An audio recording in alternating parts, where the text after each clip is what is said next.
पवित्र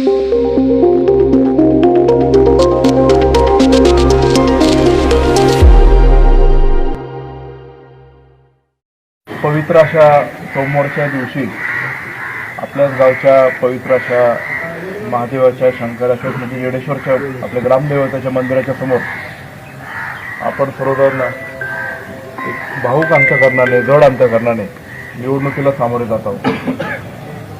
झालेल्या काय काय घटना आहेत हे आपल्या सर्वांना माहीत आहे, पण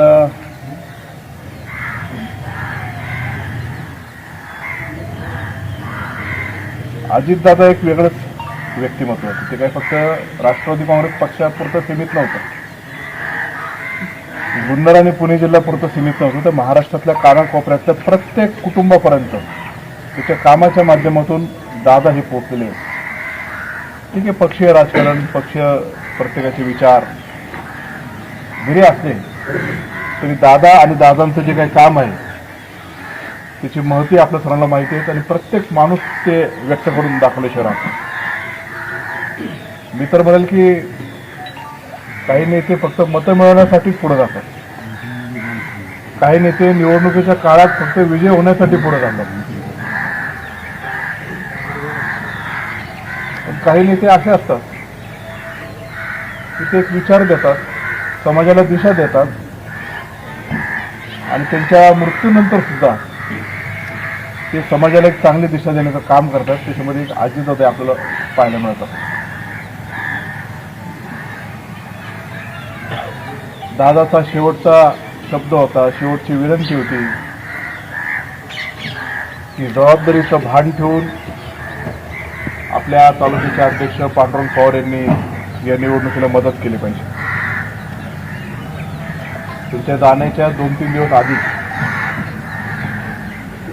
साधारण 23-24 तारखेच्या दरम्यान मी निमगाव सावेला पांडुरंग पवार साहेबांना भेटीसाठी सुद्धा गेलो. त्यांची आणि माझ्या काही चर्चा झाली की आपण निवडणुकीला सामोरं जात असताना कशा पद्धतीने अजितदादांनी हा निर्णय घेतला होता. अजितदादांनी पण त्यांना फोन केला होता की तुम्ही पक्षाचे जबाबदार पदाधिकारी आहात, पक्षासाठी, घड्याळासाठी, पक्षाच्या उमेदवारासाठी, पक्षाच्या हितासाठी आम्ही जो काही निर्णय घेतले त्याच्याकरता आपण मागं घ्यावं, पक्षाच्या उमेदवाराला पाठिंबा द्यावा अशी दादाने सुद्धा विनंती केली आणि ती त्यांनी मान्य सुद्धा केली होती. नंतर आम्ही माघारीच्या शेवटच्या दिवशी 27 तारखेला सकाळी 10 वाजता वळसे पाटील साहेबांच्या बंगल्यावर सुद्धा भेटलो. तो गुलाबशेठ त्याचे साक्षीदार आहे, गुलाबशेठ पडून पांडुरंग पवार साहेब, गुलाबशेठ, मी, आम्ही वळसे पाटील साहेब बसलो. वळसे पाटील साहेबांची तब्येत बरी नव्हती. त्यांनी सांगितलं की अशा निवडणुकीच्या काळात, अशा कठीण प्रसंगात मार्ग काढला पाहिजे आणि जबाबदारी म्हणून पांडुरंग पवार साहेबांनी ऐकलं पाहिजे असं वळसे पाटील साहेबांनी पण सांगितलं. ते आमच्यावर एक तासभर बसले होते. त्यानंतर तब्येत बरी नसल्यामुळे आतमध्ये गेले. आम्ही आमच्यात चर्चा केली. ठीक आहे, लोकांशी बोलतो, कळवतो एवढं सांगितलं, पण माघार काय झाली नाही. 27 तारखेला ती मीटिंग झाल्यानंतर मी 12 तांबे मतदारसंघामध्ये म्हणजे आदिवासी भागात दौरा करायला गेलो.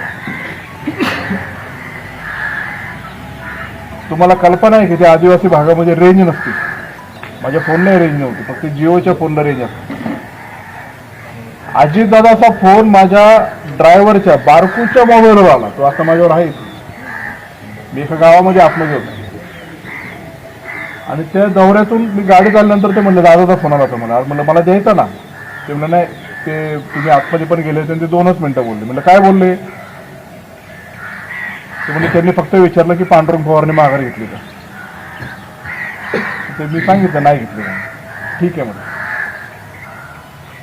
नंतर रात्री जेव्हा मी घरी आलो 10:30-11 वाजता प्रचार संपवून, साधारण 11:45 वाजता दादांचा माझा फोन झाला आणि ते म्हणले अरे मी परवा येऊ का 29 तारखेला.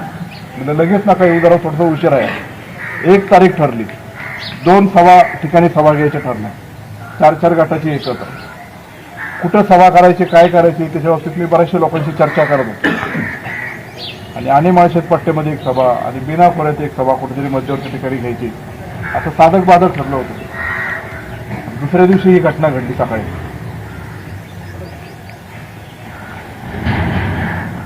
हा धक्का आपला नेता गेलेले नाहीये, हा धक्का आपल्या हृदयामध्ये जो विश्वास होता तो आपण गमावला की काय, अशा परिस्थिती निर्माण झाली.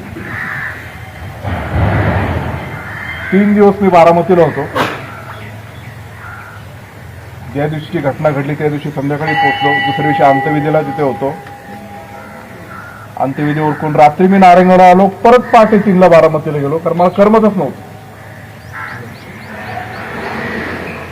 सावडण्याचा कार्यक्रम झाला, मी तिकडेच थांबलो आणि पुन्हा रात्री परत आलो. तर 3 दिवस मी ते पवार कुटुंबाबरोबर सगळ्यांबरोबर होतो. साहेबांबरोबर होतो, सुप्रियाताई होते, रोहित पवार होते, पार्थ पवार होते, पुणेकरा वहिनी होत्या, रणजित अण्णा होते, राजेंद्र दादा होते. ते सगळ्यांनी मला सांगितलं की निवडणुकीला उभं राहत असताना, निवडणुकीला सामोरं जात असताना हे जे उमेदवार आहेत ते अजितदादा पवारांनी उभे केलेत. त्या उमेदवाराच्या आणि लोकांच्या पाठीमागे पाय रोवून थांबलं पाहिजे. त्याच्याकरता उद्यापासून सांगाडोंगात नाही पण आपल्या शांततेमध्ये प्रचार करायला आणि त्याला धीर देण्यासाठी तुला तिथे जावंच लागेल. अशीच जर आव्हानात्मक परिस्थिती असती तर अजितदादा दुसऱ्या तिसऱ्या दिवशी फील्डवर असले असते. आणि तसं वाक्य काल परवा पवारसाहेब पण बोलले. म्हणून आपल्याला जायला पाहिजे. मी परवा मिटिंग घेतली, काल सावरगाव झाले, कुसूर गटाचा दौरा केला आणि आज तुमच्या समोर इथं आलेला आहे. निवडणुकीमध्ये पुढे जात असताना गुलाब शेठनी सांगितलं की पुढचा उमेदवार कसा लाभाड आहे. जे केलेले काम आहेत तिथे विधानसभेच्या इलेक्शनच्या निमित्ताने ऐन शेवटच्या 1-2 दिवसामध्ये असे पत्रकं खोट्या रूपाने त्यांनी छापले आणि सगळीकडे प्रसिद्ध केले. सगळं खोटं. त्याची मला काळजी नाही. आपण निवडणूक त्याला हरवणारच आहे. आपल्यामध्ये जो संभ्रम निर्माण झाला आहे राष्ट्रवादी काँग्रेस पक्षामध्ये, तो आपल्याला दूर करणं गरजेचं आहे. आजपर्यंत पांडुरंग पवार साहेबांनी राष्ट्रवादी काँग्रेस पक्षाप्रती सेवा केली, पक्षाने त्यांना खूप मदत केली. मी जरी लहान असलो तरी अजितदादांनी आम्हाला सांगितलं होतं की 5 वेळा तिकीट त्यांना आपण आजपर्यंत 92-93 पासून दिलेलं आहे. किती वेळा? 5. तर सर्वस्व मलाच पाहिजे किंवा मी नसेल तर आमच्या घरातच पाहिजे. नवीन पोरांनी वरती यायचं नाही का? ठीक आहे, विधानसभेला आम्हाला इतक्या वर्ष बेनके पदावर विश्वास टाकला. मी आज सगळ्यांसमोर सांगतो, तुम्हालाही सगळ्यांना सांगतो की मीच पुढे आमदार व्हावं अशी माझी इच्छा नाहीये. पण राष्ट्रवादीचा कुठलाही सक्षम कार्यकर्ता पुढे येऊन जर होत असेल तर त्याला आपण आमदार करू. मला नकोय आणि माझं हे वाक्य कायम आहे. पण जो आजपर्यंत वल्लभ शेठनी घडवलं, पवार साहेबांनी घडवलं, वळसे पाटलांनी घडवलं, अजितदादांनी घडवलं, आपण सगळ्यांनी मिळून घडवलं, ते एकाच्या स्वार्थापायी मोडीच काढायचं का? अजिबात नाही. काल काय भाषण केलं शरद सोनवणे बोरीला, ऐकलं का तुम्ही? कोरोनामध्ये म्हणजे काय काम नाही केले. अहो कोरोनामध्ये काम कमी काळात कामं आणलेली, असं आमदार दमदार आमदार दाखवून द्या अख्ख्या महाराष्ट्रात. तुम्ही सगळ्यात कमी कालावधीत सगळ्यात जास्त कामं आणलेला एकमेव आमदार आहे महाराष्ट्रात, अतुल शेडगे. त्यांनी माझ्यावर टीका करावी त्याच्याबद्दल काय माझं मत नाही. पण त्यांनी असं सांगितलं की राष्ट्रवादी काँग्रेस पक्षाची परिस्थिती बिकट झालेली आहे. अजितदादा नसल्यामुळे ही सगळी घाबरलेली आहे. आता आपलं कसं होईल? आणि अजितदादा गेल्याचं यांना दुःख अजिबात नाही असं ते म्हणतात. आणि त्यांच्या मृत्यूचं सहानुभूतीचं राजकारण करून हे मतं मागतात. आम्ही आमच्या नेत्याच्या नावाने मतं मागतो, तुमच्या एकनाथ शिंदेच्या नावाने ना मागत आहे. अजितदादा जरी असते तरी त्यांच्याच नावाने मागितले असते. आणि अशा कठीण प्रसंगी एखाद्या जबाबदार आमदाराने अशी भाषा वापरणे योग्य आहे का? मी तर सगळीकडे सांगेल, तुमच्या प्रेसच्या माध्यमातून लोकांपर्यंत पोहोचवा. नका करू आम्हाला. काय बोलतो, कुठल्या पासून तुम्ही गप्पा आणता? आणि ज्या माणसाने केलंय, घडवलंय, अशी धंपक सारखं बोलून आमच्या नेत्याचं आमचं जर आपण तुम्ही असं करत असेल कशाला पाहिजे निवडणूक? ठीक आहे, सोडून दिली निवडणूक, पुढची निवडणूक आम्ही लढू. पण असे जर फालतू सारखे बोलत असतील, तुम्ही सगळेजण राष्ट्रवादीच्या पाठीमागे उभे राहणार म्हणून तुम्ही इथं जमले, त्याची मला कल्पना आहे. पण तुम्ही काय करणार आहे? तुम्ही त्या घरापर्यंत जाणार आहे का नाही? तुम्ही तो विचार मांडणार आहे का नाही? इथं जे काय गोष्टी केल्या ते करणार आहेत का नाही? मला कौतुक करायचं आहे अजितचं. तो ग्रामपंचायतला राष्ट्रवादी काँग्रेस पक्षाच्या पॅनलच्या विरोधात लढला, विधानसभेला माझ्या विरोध होता, हे होता. पण दादाने इथं कामे केली गेले भावले म्हणून तो आला नाही. तर ही भावना तुम्हाला प्रत्येकापर्यंत पोहोचवली पाहिजे. नाही तर आम्ही इकडं आणि ते तिकडं म्हणून काही झालं तरी येणारच नाही, असं चालणार नाही. लोकांपर्यंत पोहोचा तुम्ही तर, लोकांपर्यंत सांगा.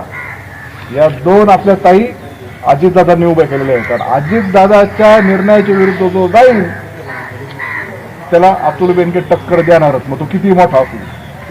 जागा दाखवणार आहे त्यांना. म्हणून आपण सर्वांनी एक चांगल्या प्रकारे 7 तारखेला मतदान घडून आणावं.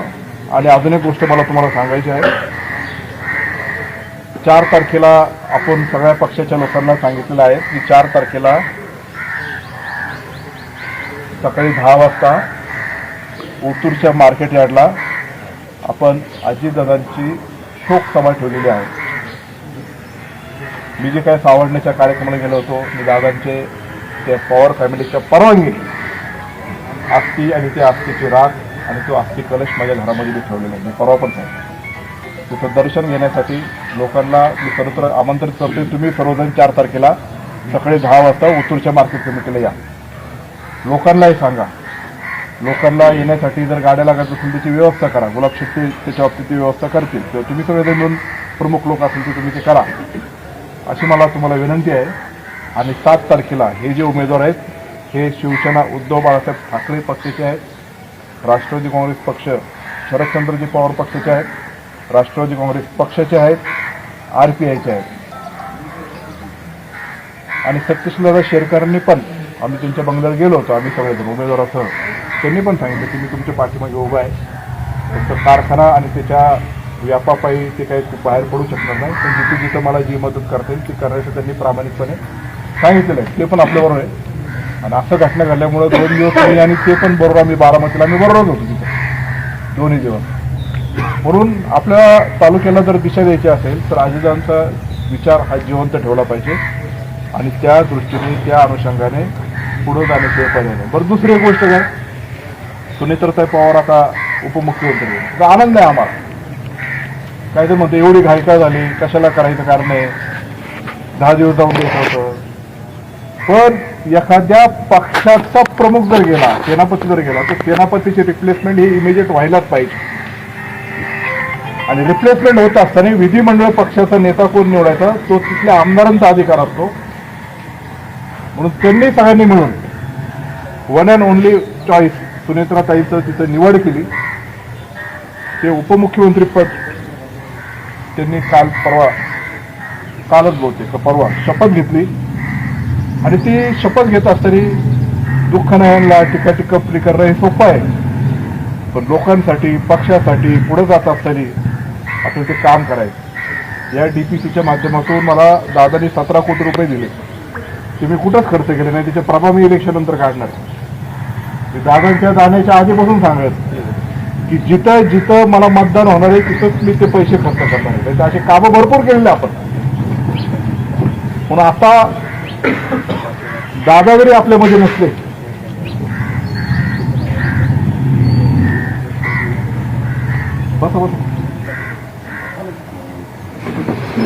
दादा जरी आपल्यामध्ये नसते तर त्यांच्या कामांच्या माध्यमातून आपण ते पुढे तर जाणारच आहोत. आणि दादाला एवढी शक्ती मिळणार नाही, पण त्याच्यातून आपल्याला सावरून पुढे जायला लागेल. ती शक्ती निश्चितच सुनेत्राताईंच्या माध्यमातून आपल्याला मिळाल्याशिवाय राहणार नाही. ठीक आहे, सुनेत्राताई या एक घरातल्या एक गृहिणी होत्या, म्हणून तिच्या सक्षमतेवर काही न होतं, पण मला माहिती आहे की ती अत्यंत सक्षम आहे. आता कल्पनाताई घरातली गृहिणी, तिला सक्षमतेने गावनी पांडुरंग काळ्यांच्या पुण्याने तिला सरपंच केलं. तिने तिची सक्षमता दाखवली ना, एवढी बोल्ड झाली, एवढी फिरते, एवढे काम करते. सुनेत्राताईंनी बारामतीला टेक्सटाईल पार्क तिचा होती, स्वतःच्या जीवावर सगळं मॅनेजमेंट या सगळ्या गोष्टी, आणि ती ज्या पद्धतीने पुढं काम करेल ना, ते निश्चित प्रकारे राष्ट्रवादी काँग्रेस पक्षाला वैभव आणल्याशिवाय राहणार नाही. आणि मला खात्री आहे आणि विश्वास आहे आणि ते निश्चित प्रकारे होणार आहे की येत्या 1-2 महिन्यामध्येच ठीक आहे. दादाचा विचार होता की आपल्याला राष्ट्रवादी एक करायची, त्यांनी मला पण सांगितलं होतं. अमोल कोल्हेनं आम्ही जेव्हा बसलो की आपण एक होणार आहे म्हणूनच आपण सगळे घड्यावर लढतोय, वेगळे चिन्ह आपण ठेवलं नाही. तर ठीक आहे, तर दादामधला दुवा जरी नसला तरी महिन्याभरात 1.5 महिन्यामध्ये राष्ट्रवादी काँग्रेस पक्ष हा एक दिलाने एक विचाराने पूर्ण महाराष्ट्रामध्ये होणार आणि त्याच पद्धतीने दिशा वाटचाल करणार, हे ठामपणे आम्ही तुम्हाला इथं सांगू इच्छितो. की पुन्हा एकदा तुम्हाला विनंती करतो की 7 तारखेला घड्याळ या चिन्हासमोरील बटन दाबून आपले जिल्हा परिषद आणि पंचायत समितीच्या उमेदवारांना विजय करा, ही माझी विनंती. पलीकडच्या घरातले संभाजी चव्हाण पण इथं आलेत. तुमचे कोण नातेवाईक त्या गणामध्ये असतील त्यांनाही सांगा की आपल्याला हा विचार रुजवला पाहिजे, हा केला पाहिजे आणि संभाजीच्या प्रति पण मतदान तिथं चांगल्या पद्धतीने झालं पाहिजे, एवढी विनंती करतो. आणि पुन्हा एकदा 4 तारखेला ओतूरच्या मार्केट यार्डला सकाळी 10 वाजता जो शोकसभेचा कार्यक्रम आयोजित केला आहे त्यासाठी आपण सर्वांनी उपस्थित राहावं ही विनंती करतो आणि थांबतो. जय शिवराय.